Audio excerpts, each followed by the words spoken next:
헬스조선 상예 서비스 3일의 약속. 네, 여러분 안녕하세요. 여러분은 몇 개의 이 단톡방에 가입되어 있으십니까? 초등학교, 중학교, 고등학교 혹은 대학 동기들끼리 함께하는 동창생 단톡방 2개쯤, 가족, 친지들끼리 하는 단톡방 2개쯤, 직장이나 소속 단체에서 운영하는 단톡방 1-2개, 신앙생활을 하신다면 소속 종교의 단톡방, 동네 이웃 사람들끼리 단톡방 1-2개, 취미, 동아리 단톡방 등등 이리저리 따지면 적어도 2-3개, 보통은 5-6개 혹은 10개 넘게 단톡방에 소속되어 있을 것입니다. 그렇다면 과거 한 번도 경험해보지 못했을 만큼 우리는 이리저리 연결된 세계에 살고 있다는 뜻일까요? 지난 미국 대통령 선거 때 유권자와 여론 조작 과정을 파헤친 다큐멘터리 거대한 해킹, Great Hack이라는 영화를 보면 우리는 연결된 세계에 살고 있기는커녕 오히려 찢기고 갈라진 세상에 살고 있다는 것을 알 수 있습니다. 그 방송은 이렇게 말했습니다. 실제 세계는 심각하게 분열된 잔해와도 같았습니다. 이념, 인종, 종교 등등에 따라 과거 어느 때보다 우리는 갈라져 있다는 것입니다. 특히 페이스북, 트위터 같은 소셜미디어를 매개로 하는 현대 정치와 선거는 나라 전체의 심리를 철저하게 쥐고 흔드는 게임을 벌입니다. 이럴 때 여론조사는 무용지물이고 빅데이터를 기반으로 한 인공지능 분석이 훨씬 더 빛을 발합니다.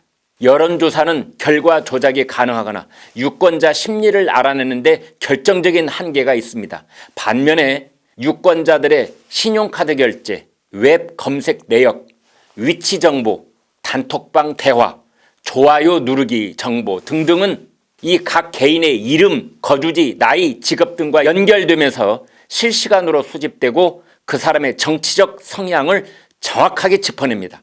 이 정보를 빅데이터라고 부릅니다. 지난 미국 대선 때 여론조사의 열의 9은 힐러리 당선을 점쳤으나 결과는 트럼프 당선이었습니다. 여론조사 말고 트럼프 대선을 예측한 쪽은 빅데이터 인공지능 분석뿐이었습니다.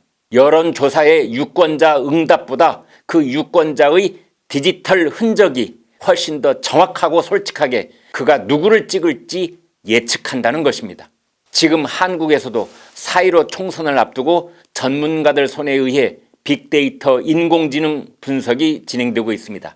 이 분석은 각 정당이 비공개리에 수집하고 있다고 봐야 할 것입니다. 그런데 빅데이터 분석 때는 경쟁 후보들의 이름이 디지털 공간에서 얼마나 언급되고 있느냐를 먼저 봐야 합니다.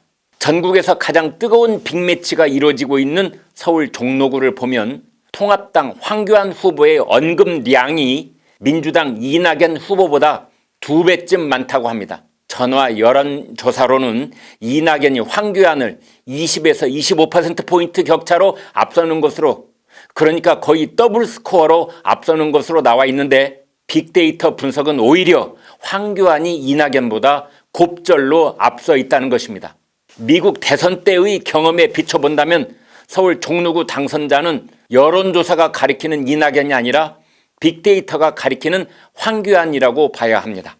그런데 빅데이터를 분석할 때는 언급량과 함께 표현 단어가 긍정적 감성이냐 부정적 감성이냐를 봐야 합니다.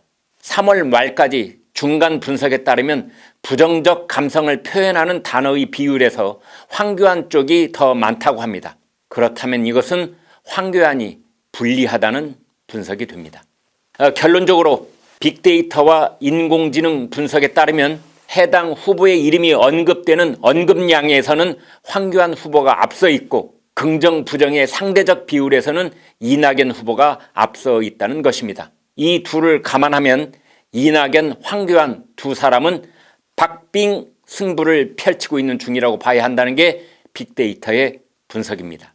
그러나 신뢰도가 크게 떨어진 여론조사나 지난 미국 대선 결과를 알아맞힌 빅데이터, 이런 예측보다 더 중요한 것은 투표율입니다. 투표율. 이번 4.15 총선도 여당이든 야당이든 지지자들이 얼마나 결집하느냐, 다시 말해 지지자들이 몰려있는 연령대가 얼마나 높은 투표율을 보이느냐가 승패를 가를 것입니다. 대한민국 국회는 본질적으로 의원 정치가 아니라 정당 정치입니다. 의원 개인은 거수기에 불과할 때가 많습니다. 정당을 보고 투표하는 게 그만큼 중요하다는 뜻입니다.